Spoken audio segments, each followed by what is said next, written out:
Bismillahirrahmanirrahim. Assalamu alaikum dear students. I hope you all are fine. I'm your chemistry teacher and today we will start chemistry for grade 10.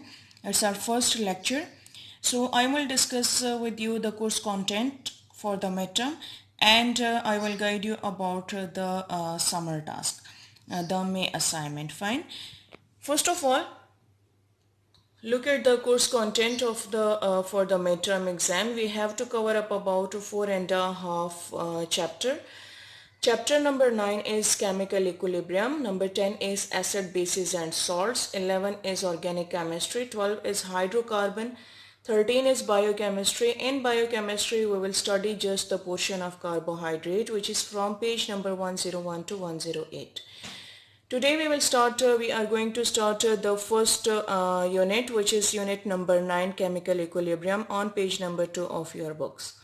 Dear students, आपका जो मे assignment है वो इसी chapter में है, इसी chapter में से है, ठीक है। तो साइड बाय साइड आपको यहाँ से गाइडलाइन मिलती रहेगी। इन लेक्चर्स के थ्रू आप अपना समर टास्क में असाइनमेंट इजीली कंप्लीट कर सकते हैं। सेकेंड इम्पॉर्टेंट थिंग के नोट्स और समर टास्क जो है आपका में असाइनमेंट जो है वो स्कूल्स में अवेलेबल है।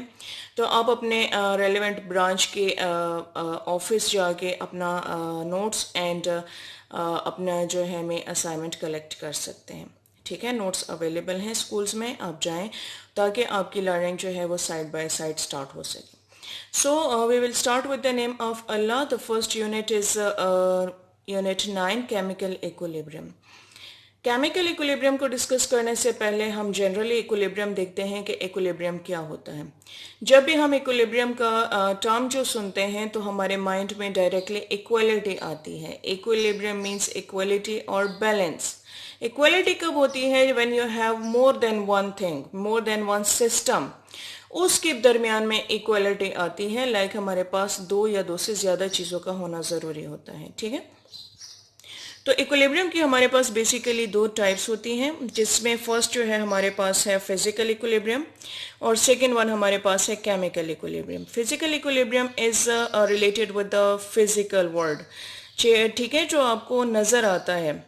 मीन्स कि इसमें कोई केमिकल रिएक्शंस इन्वॉल्व नहीं होते। Chemical reaction, you must know that chemical change और chemical reaction is the process in which the old bonds are broken and the new bonds are formed. जबकि physical में ऐसा कोई केस नहीं होता, यहाँ पे स्टेट चेंज होती है। बेसिकली हम स्टेट की ही बात करते हैं कि फिजिकल इक्विलिब्रियम या फिजिकल, जहाँ पे भी फिजिकल का वर्ड आता है तो वहाँ पे यूजुअली हमारे माइंड में स्टेट आती है। लाइक स्टेट जो है आपके पास लिक्विड, सॉलिड और गैस की हम बात कर सकते हैं, और भी फिजिकल प्रॉपर्टीज़ हो सकती हैं, ठीक है, जैसे बॉइलिंग हो गया, मेल्टिंग हो गया, डेंसिटी वगैरह हो गई, ये फिजिकल में आता है। जब हम इक्विलिब्रियम की बात करते हैं तो इक्विलिब्रियम में यहाँ पे हमारे पास दो प्रोसेसेस का होना ज़रूरी होता है, दो या दो से ज़्यादा भी हो सकते हैं। तो फिजिकल इक्विलिब्रियम में फर्स्ट ऑफ ऑल हमारे पास है स्टैटिक इक्विलिब्रियम, जिसमें स्टैटिक का मतलब होता है स्टिल, मतलब रुका हुआ, स्टॉप्ड, ठीक है। इक्विलिब्रियम अटेन हो गया मतलब एक चीज़, एक प्रोसेस है, एक बॉडी है जिसके ऊपर, ये फिजिक्स का बेसिकली टॉपिक है तो आपको वहाँ से इसकी बेटर अंडरस्टैंडिंग हो सकती है, ठीक है। लेकिन मैं आपको ये बताऊँ कि यहाँ पे हमारे पास एक मेन सेंट्रल बॉडी है जिसके ऊपर मुख्तलिफ साइड से बहुत सारे फोर्सेस जो है एट अ टाइम एक्ट करते हैं। जब वो एक्ट करते हैं तो क्या होता है कि वो बॉडी स्टिल हो जाती है, मतलब उसको इक्वलिटी के साथ इक्वल एंड अपोजिट फोर्सेस जब अप्लाई की जाती हैं तो वो स्टैटिक हो जाता है, स्टॉप हो जाता है, ठीक है। ये कम्प्लीटली स्टॉप्ड फॉर्म में है, इसमें मूवमेंट नहीं होती। इस प्रोसेस को हम कहते हैं स्टैटिक इक्विलिब्रियम। सेकेंड हमारे पास है डायनामिक इक्विलिब्रियम, जिसको मूविंग और इन प्रोसेस हम कह सकते हैं। यहाँ पे हमारे पास जो बेसिक थिंग है वो ये है कि इसमें दो सिस्टम्स इन्वॉल्व होते हैं, ठीक है, दो प्रोसेसेस इन्वॉल्व होते हैं। For example tug of war बच्चे खेलते होते हैं तो उसमें क्या होता है कि हमारे पास दो टीम्स होती हैं, ठीक। उन टीम्स को एक बड़ा सा रोप दे दिया जाता है और रोप के बिल्कुल सेंटर में एक पॉइंटर लगा दिया जाता है, ठीक है। वहाँ पे उनका ये सेंट्रल पॉइंट होता है कि ये जो पॉइंटर है जिस टीम की तरफ वो ज़्यादा मूव करेगा तो क्या होगा कि वो टीम विनर हो जाएगी। अब इसमें आप देख सकते हैं कि हमारे पास टग ऑफ वॉर में इस तरह से होता है कि एक को हम कहते हैं फॉर एग्जांपल टीम ए, दूसरी हमारे पास हो जाती है टीम बी। दोनों टीम्स में इक्वल मेंबर्स होते हैं, ठीक है। Now both of the teams will try to pull the rope towards themself. अब वो उसको पुल करते रहते हैं, तो क्या होता है कि हमें इस तरह से नज़र आता है, जो ऑडियंस होते हैं, जो ऑब्जर्वर्स होते हैं, उनको इस तरह से नज़र आता है कि रोप मूव ही नहीं कर रहा, क्योंकि उसका पॉइंटर जो है वो उसी जगह पे रुका हुआ है। हालांकि दोनों जो टीम्स हैं वो दोनों फोर्सेस अप्लाई कर रही हैं, बट चूंकि वो अपोजिट डायरेक्शन में है और इक्वलिटी में है, तो इस वजह से वो जो पॉइंटर है वो मिड में ही रहेगा। लेकिन जब आपके पास एक टीम ज़रा ज़्यादा उसको अपनी तरफ पुल कर लेगी, फोर्स ज़्यादा अप्लाई कर लेगी, तो वहाँ पे उसका इक्विलिब्रियम जो है वो डिस्टर्ब हो जाएगा और वो टीम विनर हो जाएगी, ठीक है। यही आज हमने डिस्कस करना है, इसको हम एक जनरल एग्जाम्पल के थ्रू डिस्कस करेंगे। तो आई होप कि इस टग ऑफ वॉर से थोड़ा बहुत आपको आइडिया मिल जाएगा। केमिकल इक्विलिब्रियम जो है वो related to the reversible chemical reactions होते हैं, ठीक है। रिवर्सिबल केमिकल रिएक्शन जो है वो मैं आपको आगे एक्सप्लेन करती हूँ, but first we will move towards the dynamic equilibrium, ठीक है। डायनेमिक इक्विलिब्रियम हमने डिस्कस करना है और उसके लिए हमें जो है एक सिस्टम चाहिए। एक हम एग्जाम्पल इसकी लेते हैं। फॉर एग्जाम्पल सिस्टम हमारे पास है कि we have taken an open container and we are doing the heating processes, ठीक है। यहाँ पे हमारे पास दो एग्जांपल्स मैं आपको बताऊंगी, दो सिस्टम्स आपको क्लियर करूंगी। फर्स्ट सिस्टम में हमने कंटेनर को ओपन रखा है, ठीक है। यू कैन सी हमारा पॉट जो है वो ओपन है और इसमें जो है वाटर मौजूद है। इसको हमने हीट करना है। ये आपकी कॉमन ऑब्जर्वेशन है कि जब भी आप ओपन कंटेनर में हीट करते हैं किसी भी चीज़ को, वाटर को हीट कर लें, ठीक है, तो थोड़े से टाइम के बाद हम देखते हैं कि उसका जो लेवल है वो कम हो गया है। वाटर किधर गया, ठीक है। अब देखें तो हम जब कॉन्टिन्यूसली हीटिंग कर रहे होते हैं, ठीक है, कॉन्स्टेंटली हम हीटिंग प्रोवाइड कर रहे हैं, तो ये हीटिंग से क्या होता है कि ये जो वाटर के मॉलिक्यूल्स हैं जो बिल्कुल बेस के करीब हैं, इनिशियली यहाँ से स्टार्ट होता है, इनकी काइनेटिक एनर्जी ज़्यादा हो जाती है। काइनेटिक एनर्जी मीन्स कि इनके मूवमेंट वाली एनर्जी जो है वो ज़्यादा हो जाती है, जिसकी वजह से ये बेस से जाके ऊपर टॉप पे आ जाते हैं, ठीक है। और फर्दर जब इनको मज़ीद एनर्जी, डेफिनेटली कॉन्टिन्यूसली ये हीटिंग हो रही है, तो जब इसको मज़ीद एनर्जी मिलती है तो ये सिस्टम को लीव कर जाते हैं and in the gaseous form they are converted to the vapours. ये सिस्टम को लीव कर गए and now they are vapours. यही वजह है कि जब हम ओपन कंटेनर को में हीटिंग करते हैं वाटर की, तो उस वाटर का लेवल कम हो जाता है बिकॉज वेपर्स बनते हैं और वो एवोपरेट होना शुरू हो जाते हैं, ठीक है। इस प्रोसेस को हम कहते हैं एवोपोरेशन। तमाम टेम्परेचर पे हो सकती है, लेकिन अगर आप हीटिंग करते हैं तो ये प्रोसेस जो है एवोपोरेशन का वो बढ़ जाता है। अब आ जाएं एक क्लोज्ड कंटेनर की तरफ, ठीक है। ये हमारा बेसिक जो है डायनेमिक इक्विलिब्रियम हम यहाँ पे अचीव कर सकते हैं, ठीक है, क्योंकि मैंने आपको बताया कि इक्विलिब्रियम के लिए हमारे पास दो सिस्टम का होना ज़रूरी है। अब इधर देखें बेटे कि यहाँ पे हमारे पास जो कंटेनर है वो क्लोज्ड है। हीटिंग हमने की, लोअर मॉलिक्यूल जो है वो एवोपोरेट कर गए, बट एवोपोरेट करने के बाद, वेपर्स में कन्वर्ट होने के बाद, इनको कोई स्पेस नहीं मिलता कि ये एस्केप बैक कर सकें, ठीक है, एस्केप कर सकें, यहाँ से इस सिस्टम को लीव कर सकें। क्यों? क्योंकि कंटेनर ओपन है। आपने ऑब्जर्व किया होगा कि जब भी आप हीटिंग करते हैं और उसका लिड क्लोज होता है, आप लिड उठाते हैं तो उसके अंदर, लिड की जो अंदर वाली साइड है उस पर ड्रॉपलेट्स नज़र आते हैं, आपको वाटर के ड्रॉपलेट्स नज़र आते हैं। तो वो कहाँ से नज़र आते हैं? वो वही ये एवापोरेटेड मॉलिक्यूल्स होते हैं, ठीक है। अब इस बात को समझें कि यहाँ पे हीटिंग जो है हो रही है, तो ये जो लोअर पोर्शन है यहाँ पे एनर्जी ज़्यादा है as compare to this lid, ठीक है। यहाँ पे एनर्जी कम है और यहाँ पे एनर्जी ज़्यादा है। जब ये कम एनर्जी है यहाँ पे, तो जो एवोपोरेटेड मॉलिक्यूल्स आए हैं वो एनर्जेटिक हैं, वो तो अपने साथ एनर्जी लेके आए हैं ना, हीट अप होके आए हैं। तो ये क्या करते हैं कि सराउंडिंग में अपनी हीट को एवॉल्व कर देते हैं। क्यों? बिकॉज इट इज़ नेचुरली हर एक हीटेड जो बॉडी होती है, it tries to evolve its heat, ठीक है। वो अपनी हीट को एवॉल्व करना चाहता है, और कहाँ पे एवॉल्व करेगा? जहाँ पे एनर्जी कम होगी। तो यहाँ पे देखें, यहाँ पे एनर्जी कम है। आपने ऑब्जर्व किया होगा कि जब हम विंटर सीजन में for example hot cup of T रखते हैं तो वो चाय बहुत जल्दी ठंडी हो जाती है। क्यों ठंडी होती है?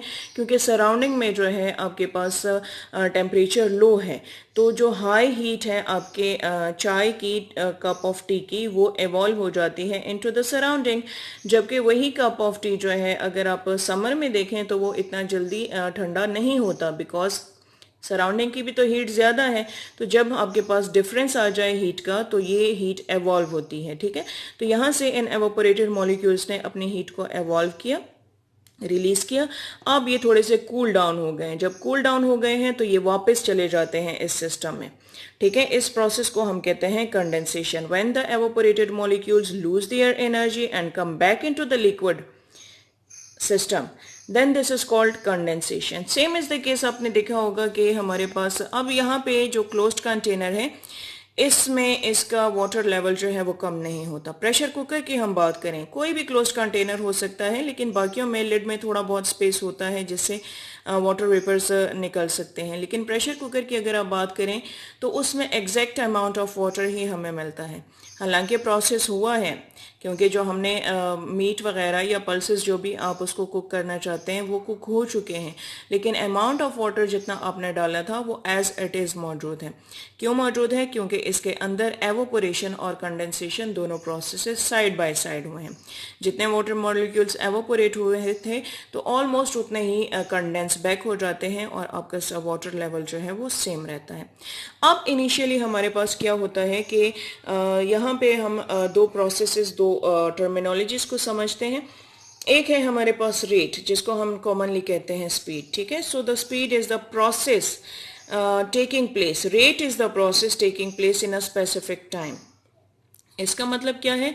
इसका मतलब हमारे पास ये है कि फॉर एग्जांपल हमारे पास यहाँ पे बहुत सारे मॉलिक्यूल्स हैं, हंड्रेड्स ऑफ मॉलिक्यूल्स हैं वाटर के, ठीक है। तो उसमें एक पर्टिकुलर अमाउंट, अगर मैं आपसे कहूँ कि 10 मॉलिक्यूल्स 1 मिनट में एवोपोरेट हुए हैं, ठीक है, तो ये उसका रेट हो गया। कितना रेट है इसका? 10 मॉलिक्यूल्स पर मिनट आर एवोपोरेटिंग।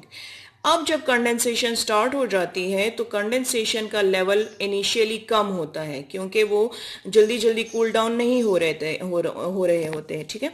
लेकिन एक टाइम आता है जब आपके पास rate of condensation becomes equal to the rate of evaporation. Rate of condensation का मतलब, एवोपोरेशन क्या था? 10 मॉलिक्यूल्स पर मिनट एवोपोरेट हुए थे। तो कंडेंसेशन का रेट जो कैसे इसके इक्वल होगा कि 10 मॉलिक्यूल्स ऑफ वाटर ही कंडेंस बैक हो into the liquid form. So then we will say that the rate of these two processes become equal. अब 10 मॉलिक्यूल्स का ये मतलब नहीं है डियर स्टूडेंट्स कि जो 10 मॉलिक्यूल्स अभी एवोपोरेट हुए हैं वही कंडेंस बैक हो। देखें ऑलरेडी हमारे पास यहाँ पे ब्लू कलर के जो डॉट्स की फॉर्म में आपको नजर आ रहे हैं ये एवोपोरेटेड मॉलिक्यूल्स हैं, ठीक है।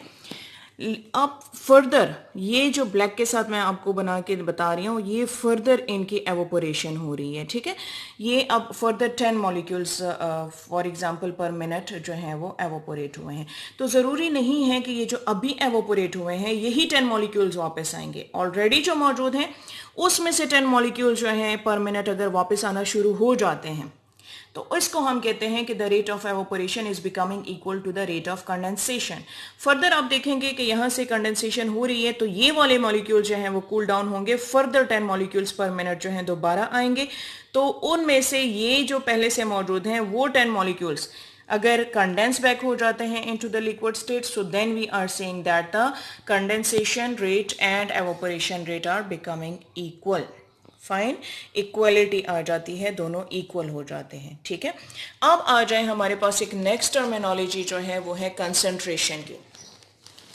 तो कंसंट्रेशन का बेसिकली मतलब जो है वो है active molecules which are taking part in a process. Fine, like for example जो हमारे पास कंटेनर है वाटर का उसमें बहुत सारे मॉलिक्यूल्स हैं, लेकिन सारे के सारे मॉलिक्यूल एक साथ एक्टिव नहीं होते कि वो पार्टिसिपेट करें, ठीक है।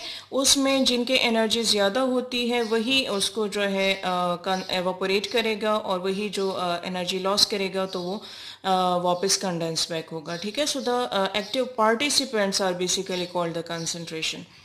अब हमारे पास देखें कि इनिशियली रेट ऑफ एवोपोरेशन जो है वो हाई होता है। क्यों हाई होता है? क्योंकि अभी तो कंडेंसेशन का प्रोसेस स्टार्ट ही नहीं हुआ। एवोपोरेटेड मॉलिक्यूल्स इतने नहीं हैं कि वो अपने एनर्जी लॉस करें और कम बैक कर सकें। लेकिन जो जो हमारे पास वेपर्स के अमाउंट बढ़ती जाएगी तो वो अपने एनर्जी लॉस करना शुरू कर देते हैं, और जब लॉस करते हैं तो वो क्या हो जाएंगे? कंडेंस होंगे। फिर उसके बाद एक ऐसा टाइम आता है जिसमें हमारे पास rate of evaporation becomes equal to the rate of condensation. जो अभी मैंने आपको एक्सप्लेन किया है, फॉर एग्जांपल हमारे पास 10 मॉलिक्यूल्स एवोपोरेट करते हैं इन 1 मिनट, सो 10 मॉलिक्यूल्स ही हमारे पास कंडेंस बैक हो इन 1 minute. I am again saying that ये वही मॉलिक्यूल नहीं है जिन्होंने अभी एवोपोरेट किया था, ये उससे पहले के एवोपोरेटेड मॉलिक्यूल्स मौजूद हैं जो कि अपनी एनर्जी लॉस करते हैं। स्टार्ट में या एक या दो जो हैं वो आ रहे होते हैं, क्योंकि जितनी अमाउंट ज़्यादा बढ़ती जाएगी उतना ही नंबर ऑफ मॉलिक्यूल्स भी बढ़ते जाएंगे। तो एक टाइम ऐसे आता है जिसमें इन दोनों का रेट जो है, इन दोनों की स्पीड जो है, मीन्स जिस स्पीड के साथ एवोपोरेशन हो रही है उसी स्पीड के साथ कंडेंसेशन होती है। ठीक है, इसको हम कहते हैं this is the dynamic equilibrium. Now both of the processes are taking place but in equal rate, same speed in opposite direction. ठीक है, सो यहाँ पे हम कहते हैं कि ये एवोपोरेशन हो रही है और यहाँ पे कंडेंसेशन भी हो रही है, तो इस प्रोसेस को कहा जाएगा डायनेमिक इक्विलिब्रियम। अगर हम इसको देखें, ऑब्जर्व करें, तो ऐसे लगता है जैसे कि प्रोसेस स्टॉप हो गया है। लाइक प्रेशर कुकर में हम देखें तो हम कहते हैं यहाँ पे कुछ हुआ ही नहीं है, क्योंकि अमाउंट ऑफ वाटर तो सेम है। लेकिन जब आप फूड को देखते हैं तो वो आपका कुक्ड है, इट मीन्स के दोनों प्रोसेसेस हुए बट एट अ टाइम हुए, तो इसकी वजह से आपका वाटर लेवल जो है वो कम नहीं हुआ। उसके बाद आ जाएं, जब डायनामिक इक्विलिब्रियम हो जाता है तो उसमें concentration of evaporated molecules and condensed molecules become constant not equal. ठीक है, इस पॉइंट को समझें। कांस्टेंट का मतलब होता है कि हमारे पास एक same number, like 10 molecules evaporating, 10 molecules condensing. ये इक्वालिटी नहीं है डियर स्टूडेंट्स। यहाँ पे इक्वालिटी तब होती है क्योंकि हमारे पास, मैंने आपको बताया कि ये जो मॉलिक्यूल्स हैं जो एवोपोरेट हुए थे, बहुत सारे होते हैं। ठीक है, अब वो सारे के सारे एक साथ नहीं कंडेंस बैक होते, तो यहाँ पे कांस्टेंट का ये मतलब है कि वो स्टिल हो जाते हैं। लाइक 10 मॉलिक्यूल्स एवोपोरेट कर गए, 10 मॉलिक्यूल्स कंडेंस बैक कर गए, not the same molecules, they can be the other ones जो कि पहले से मौजूद हैं। This is the state of dynamic equilibrium. ठीक है, अब इसको देखें।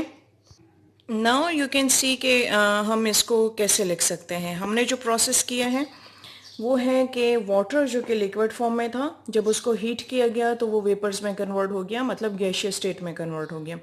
इसको हमने कहा ये एवोपोरेशन का प्रोसेस है। ठीक है, instead of saying that water is heated and it is converted into the gaseous vapours and the process is called evaporation, we have just written a chemical reaction. ठीक है, एक रिएक्शन की form में हमने इसको लिख लिया। यहाँ पे ये इन्होंने रिएक्ट किया है, मतलब ये रिएक्टेंट्स हैं जिसके ऊपर प्रोसेस हुआ और ये हमारे पास प्रोडक्ट बन गया। सेकंड प्रोसेस जो हमारा हुआ है, क्योंकि कंटेनर क्लोज था, तो सेकंड प्रोसेस क्या हुआ है, अब ये हमारे पास रिएक्टेंट्स हैं जिन्होंने रिएक्ट किया है। ठीक है, क्या चीज़ है, वेपर्स हैं इन द गैशियस फॉर्म। जब वो कूल डाउन हो गए हैं तो वो वाटर में कन्वर्ट हो गए and this process is called condensation. Instead of writing the two reaction separately, क्या किया जाता है कि इसको रिप्रेजेंट किया जाता है एक डबल एरो के साथ। Now you can see it is a reversible reaction, A reversible process. Evaporation can be condensed back. ठीक है, water molecules can be converted into vapors by the process of evaporation and they water vapors can convert again into the water liquid form in the process of condensation। तो उसके लिए देखें हम लिखते हैं कि water जो कि liquid form में था, फर्स्ट स्टेप में ये एवोपोरेट हुआ है, वेपर्स में कन्वर्ट हुआ है। रिएक्शन को देखें, रिएक्शन का जो एरो हेड है वो हमने हाफ लगाया है। It is a half headed, क्योंकि आधा प्रोसेस इसका हुआ है और आधा प्रोसेस इसका हुआ है, दोनों सेम रेट में है, तो हम इसको हाफ हेडेडली डबल एरो के साथ शो करते हैं। ठीक है, अब देखें तो हमने आज जो डिस्कशन की है वो अबाउट द डायनामिक इक्विलिब्रियम हमने डिस्कस किया है। डायनामिक इक्विलिब्रियम के लिए क्लोज्ड कंटेनर का होना ज़रूरी है। Equilibrium can not be attend in an open container. Second, इसका जो प्रोसेस कंडीशन है, कंडीशन का मतलब है कि ये कंडीशन हम प्रोवाइड करेंगे तो हमें ये रिजल्ट मिलेगा। ठीक है, सेकेंड इसकी कंडीशन ये है कि टेम्परेचर को कॉन्स्टेंट होना चाहिए। ये नहीं कि आपने 1 मिनट में उसको हीटिंग ज़्यादा दे दी है तो दूसरे मिनट में आपने उसकी हीटिंग कम कर दी है। अगर ये कांस्टेंट टेम्परेचर के साथ चलेगा तो आपको इक्विलिब्रियम का रेट मिलेगा। ये भी एक बात है कि अगर आप टेम्परेचर को इंक्रीज कर देते हैं किसी टाइम पीरियड में तो ये इक्विलिब्रियम डिस्टर्ब हो जाएगा, मतलब कि एवोपोरेशन डेफिनेटली फिर उस टाइम में ज़्यादा हो जाएगी। लेकिन अगर फिर उस हाई टेम्परेचर को आप मेंटेन रखते हैं तो उसके अकॉर्डिंग कंडेंसेशन भी उसी के मुताबिक आना शुरू हो जाती है। After some time they will again retain their equilibrium. ठीक है, वो वापस अपने इक्विलिब्रियम फॉर्म में आ जाएंगे। So this was all about the dynamic equilibrium. I hope कि आप लोगों को ये समझ आ गया होगा और आपने इसके साथ बुक रीड करनी है ताकि आपको ये टॉपिक क्लियर हो जाए. We will discuss the chemical equilibrium in the next upcoming lecture. Take care and अल्लाह हाफिज़.